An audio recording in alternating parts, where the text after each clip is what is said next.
Welcome to ABC campus. आज हम I 16 property plant and equipment के टॉपिक्स में पिफा का समर 2022 की अटेम्प्ट से एक पास्ट एग्जाम का क्वेश्चन डिस्कस एंड सॉल्व करेंगे। क्वेश्चन ये है कि Waheed incurs the following cost in relation to construction of a new factory and the introduction of its product to the local market which are as follows. तो different हमें cost दी हुई है, उसके बाद रिक्वायरमेंट ये है कि calculate the cost which should be capitalised as specified under I 16 property plant and equipment. 15 marks का क्वेश्चन है और बिल्कुल सिंपल क्वेश्चन है। तो पहला आइटम हमें दिया हुआ है साइट प्रिपरेशन कॉस्ट का। तो साइट प्रिपरेशन कॉस्ट तो नेसेसरी है, इसमें कॉन्सेप्ट सिंपल है कि आपने जो डायरेक्टली एट्रीब्यूटेबल एक्सपेंडिचर्स होते हैं उनको कैपिटलाइज करना होता है और कुछ एक्सपेंडिचर स्टैंडर्ड में स्पेसिफाई किए हुए हैं जिनको आपने कैपिटलाइज नहीं करना होता। तो साइट प्रिपरेशन कॉस्ट तो नेसेसरी है और डायरेक्टली एट्रीब्यूटेबल है, क्योंकि अगर एसेट ना एक्वायर करना होता तो साइट प्रिपरेशन भी ना करनी पड़ती, तो ये कैपिटलाइज होगी।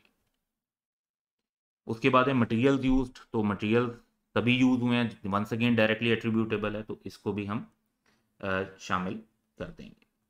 फिर है लेबर कॉस्ट, लेकिन आगे कुछ डिटेल है कि including ₹90,000 incurred during an industrial dispute, no construction occurred during the period of dispute.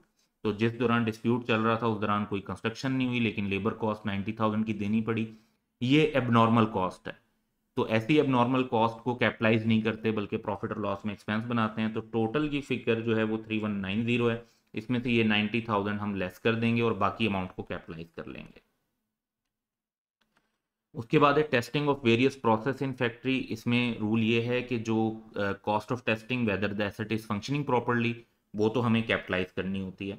हाँ, अगर टेस्टिंग के दौरान कोई आप मटेरियल खरीदते हैं, रॉ मटेरियल, और उससे फिर प्रोडक्ट बनाते हैं, उसको बेचते हैं, वो प्रॉफिट और लॉस में जाता है। लेकिन यहाँ पर क्योंकि प्रोसेस को टेस्ट करने की बात हो रही है, तो ये इम्प्लाई कर रहे हैं हम कि ये whether the asset is functioning properly के साथ एसोसिएट करता है, इसलिए इसको कैपिटलाइज होना चाहिए। फिर एक कंसल्टेंसी फी री इंस्टॉलेशन ऑफ इक्विपमेंट उसमें करनी पड़ी, तो ये डायरेक्टली एट्रीब्यूटेबल है, इसको भी हम कैपिटलाइज करेंगे। फिर है relocation of staff to new factory. ये क्योंकि रीलोकेशन ऑफ स्टाफ जो है ये नेसेसरी नहीं होती, आप नई जगह पर नया स्टाफ भी हायर कर सकते हैं, तो ये डायरेक्टली एट्रीब्यूटेबल नहीं कंसीडर होती। And for that reason I 16 इसको स्पेसिफिकली एक्सक्लूड करने का भी कहता है, तो ये शामिल नहीं करेंगे, इसको हम जीरो ले रहे हैं। जर्नल ओवरहेड स्पेसिफिकली मना है, ऑब्वियसली वंस अगेन रीजन ये है कि ये डायरेक्टली एट्रीब्यूटेड नहीं है, आप एसेट लेते या ना लेते जर्नल ओवरहेड्स तो लगते रहते, तो इनको भी हम कैपिटलाइज नहीं करेंगे, इन्हें भी हम जीरो पे ले रहे हैं। फिर है cost to dismantle the factory at the end of its useful life in 10 years time. ये आई 16 के मुताबिक डेबिट होता है और आई 37 के मुताबिक क्रेडिट होता है प्रोविजन में। और यहाँ पर हम ये एज्यूम कर रहे हैं कि ये जो 100 दिया हुआ है ये प्रेजेंट वैल्यू दी हुई है, क्योंकि इनिशियल एस्टिमेट शामिल किया जाता है आई 16 में, तो वो प्रेजेंट वैल्यू पर किया जाता है।